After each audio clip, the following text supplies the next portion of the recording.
Hi everyone, it's good to be here with you, even if we can't see each other personally. So at least we know that we're thinking of each other, and I can assure you that Eve and I are thinking of everyone that comes along to Julie's meetings, and we think they're brilliant. And I really do thank Julie for pushing me to do this, because to be quite truthful, I don't like sitting in front of a camera like this. In fact, it terrifies me. I don't mind making videos, but 50 years ago I first set foot in front of a video camera, and it was awful, and I don't think I've improved one little bit since then. But anyway, here I am just for you. And a few weeks ago we started to look at Israel, and we started our journey here at the lowest city on earth, Jericho, and we climbed up the Red Way, the Pilgrim Way, to Jerusalem, and we had a little look round Jerusalem, and then we went across the Shephelah and down south to Beersheba, across to Arad, and eventually we climbed up through the Hebron hills, past Hebron itself, to Bethlehem, which is just a few miles from Jerusalem where we started. And I promised that we would begin to look at the central hill country and the north of Israel, but things have changed a bit, haven't they? So I thought today it would be good to actually have a look at what Israel looks like from above. You see, just a few years ago, Eve and I were really privileged to be able to afford, and we couldn't do it now, but back then we were able to afford to hire a pilot and a plane and to fly all over Israel. And that was a great blessing, and I want to share just a small part of that blessing with you today. So we're going to start our journey at a little airport called Herzliya, just above Tel Aviv, and then we're going to fly up the coast, and then when we get to Haifa we're going to do a right turn and come down the Jezreel Valley, and then across to Nazareth, and then over to have a look at the Sea of Galilee. Now we're probably only going to get to about Haifa or somewhere down the Jezreel Valley today, and or at least in this first video, and I will do a second video so that we can continue our journey to Nazareth and over to the Sea of Galilee.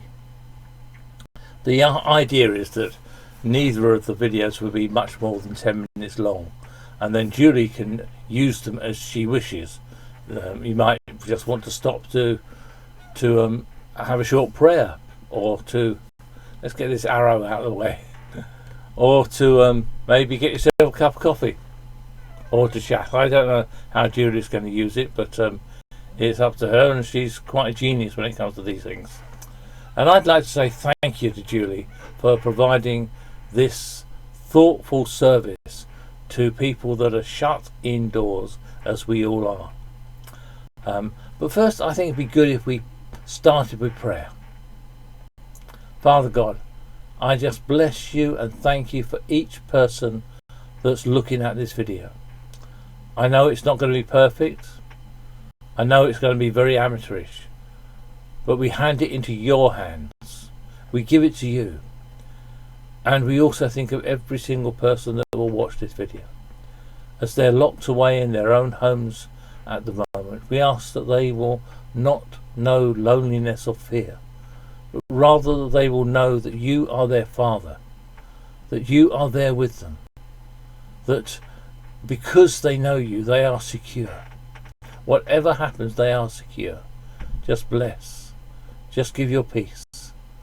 And give your assurance to each and every person who watches this video. And Father, if they do not know you through your Son Jesus, draw them to that knowledge, we pray. Amen. Well, let's pop over to Herzliya, just above Tel Aviv. And this is the plane that we were in. It was a Cessna with wings up above us. That's quite important if you want to view the countryside or to take pictures of a countryside. If the wings are below you, you'll find that you can't take pictures below you because the wings are in the way. All you get is the colour of the wings. So we got in this Cessna with the wings that were up above us. I don't know what the technical terminology for that is, but it was great. It was absolutely brilliant. We took off from Herzl Airport and we headed towards the coast. And when we got to the coast, we realised that our picture taking possibilities were going to be somewhat limited, because as you can see, when you're in Israel in the summer, the landscape is absolutely full and completely covered by haze, heat haze, and there's nothing you can do about it. Best time to do it really is to go in the early spring or maybe mid-autumn, and then you get a clearer landscape. But anyway, you've got what I've got. This is just above Tel Aviv, and this is the coastal plain that stretches all the way up to the central hill country where Jerusalem lies. Along this route, armies have passed from north to south and south to north, from Africa, Egypt, up into Europe and Asia and on into Mesopotamia, and armies from there have marched down this way, down to Egypt and into Africa. This is one of the major routes in ancient times. It's called the Way of the Sea. When I first went there over 50 years ago, my major thought, or the major thing I found, was that as we were driving along this road here, all I could think of was the smell of oranges. And because this is the central growing area for Jaffa oranges, and whenever you go into a supermarket, or at least whenever we used to go into a supermarket, it seemed to be full of Jaffa oranges, and they all came from this area here. As we go along the coast, we come across one of the many lovely beaches. This is in the modern city of Netanya. Netanya is not in the Bible, so I won't be saying much about it. But I will say this: Israel is in lockdown just as we are. And just as we can't get to the beach today, the Israelis, you can see them here, the Israelis aren't allowed to go to their beach either. So we're not alone. We're not alone.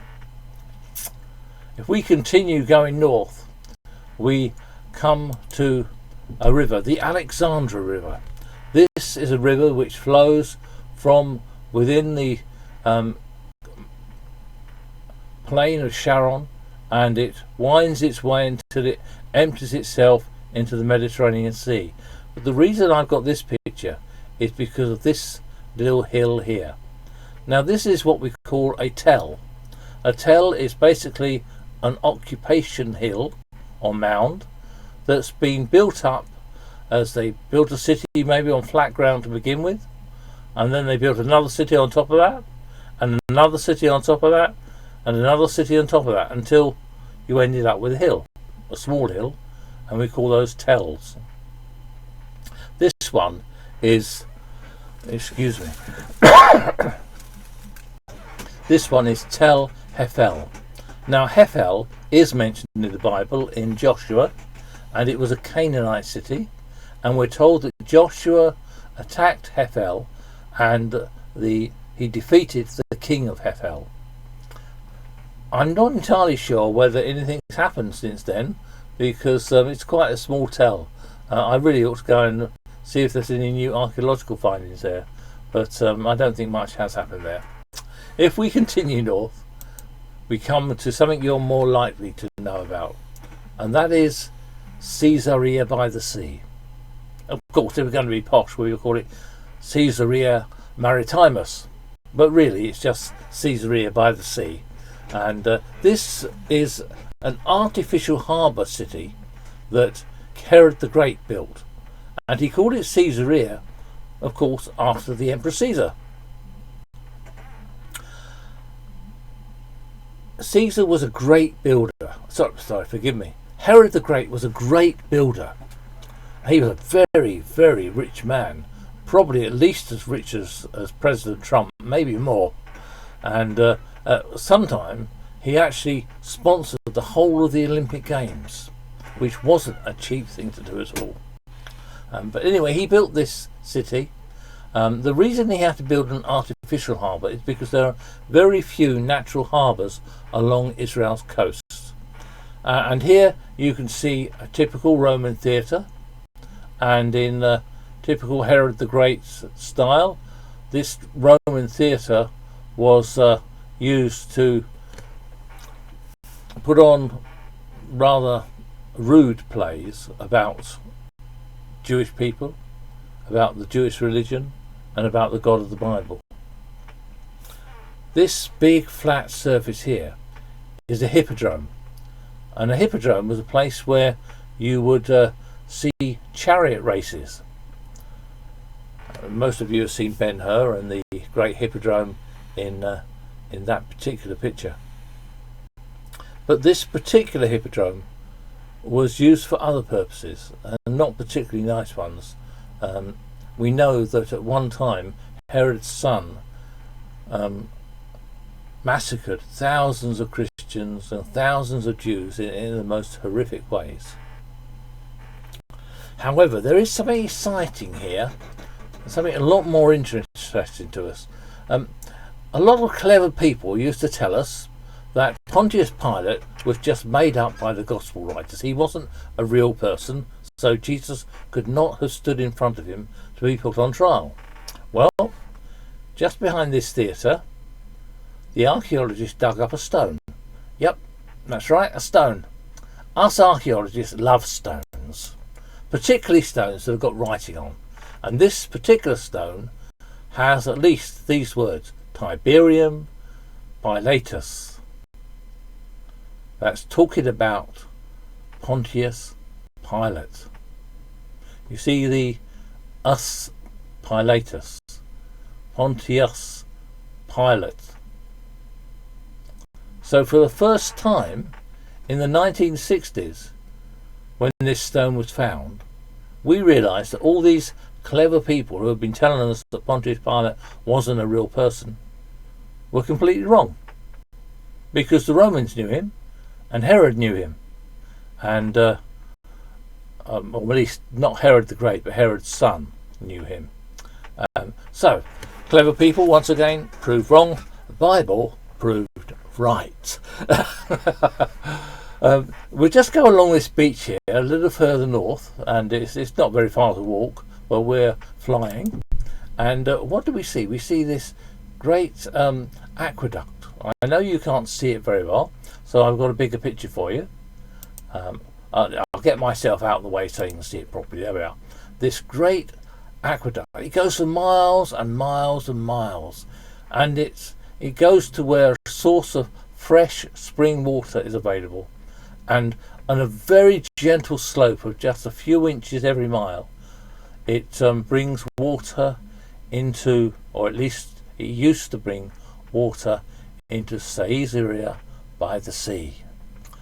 This blue canvas here is quite exciting to someone like me, because it means that there's some archaeologists doing some work underneath. If you try to work in the summer in Israel, where the temperatures can get to 110, 120 degrees in the shade, you really do want to have some shade.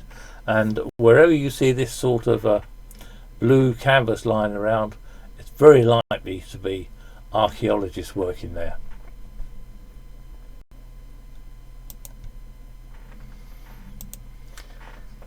Going further north along the coast, we find that the coastal plain narrows dramatically. These are the central hill country.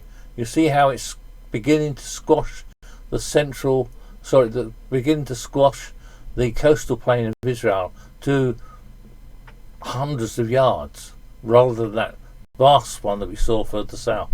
And these are this is a fish farm, and the reason they put a fish farm here is because this area was normally extremely marshy, and they thought they'd drain it and use the waters for something useful, so they grow a lot of fish here. But the other thing that this does is it makes it difficult for the armies. When it was marshy, it made it very difficult for the armies to go either from north to the south or from the south to the north. So they had to find passes going through the central hill country, and we'll look at those a bit later on. This is Atlick Castle, just not very far along from those other fish farms. There's another fish farm here, and this was one of the natural harbours along the Israeli coast. And I'm not going to say very much about it because it's not mentioned in the Bible. However, this I've lost myself. Hang on, I'm trying to find the controls here. Ah, there it is. However, this castle on this promontory here was built by the Crusaders, and it was also rebuilt by the Muslim authorities. But apart from that, it's got nothing to do with the Bible, so I'm not going to mention it anymore. It is possible that one of these harbours along the coast was used by Hiram to bring the wood and the materials that were needed to build the temple. But I'm not entirely sure that this was one of those. Let's go on a bit, shall we? I'm literally, we bought this software that I'm using minutes before I recorded this, so I'm learning to use it. You'll have to forgive me. Everything went wrong. The camera stopped working, the microphone stopped working, the old software stopped working, so we bought another set of software so that we could do this particular video for you. But our next picture is just a little further north, and this is Haifa. And you'll notice how this hill country of Israel has decided to squash, to squash the road right along the edge of the beach. We've only just been able to squeeze this road in here, and this hill country almost tumbles in to the Mediterranean. And of course, this provided a tremendous problem along with the marshy area around here. This created a tremendous problem for the armies that were trying to go from Egypt up to Mesopotamia and Asia, and by Vicky Burkey the other way, with the going down from Asia and Mesopotamia down into Egypt and Africa. So they had to find other ways to get through this hill country here, and there are actually 3 passes a bit further east where these armies were able to get through.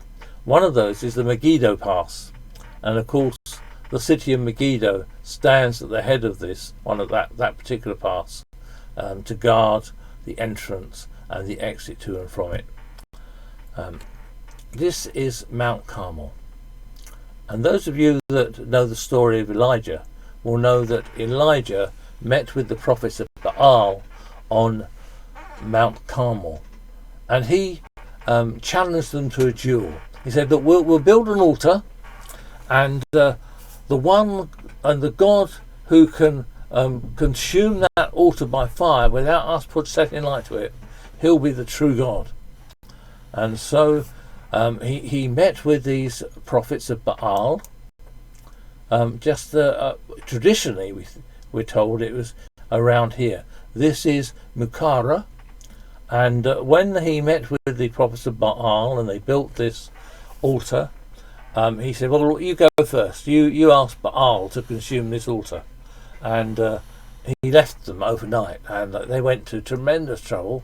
They thought they'd be able to persuade Baal to do something. Nothing happened. So the next day, Elijah comes along and said, "Look, I'm going to make this even more difficult. We'll put a great big trench around it.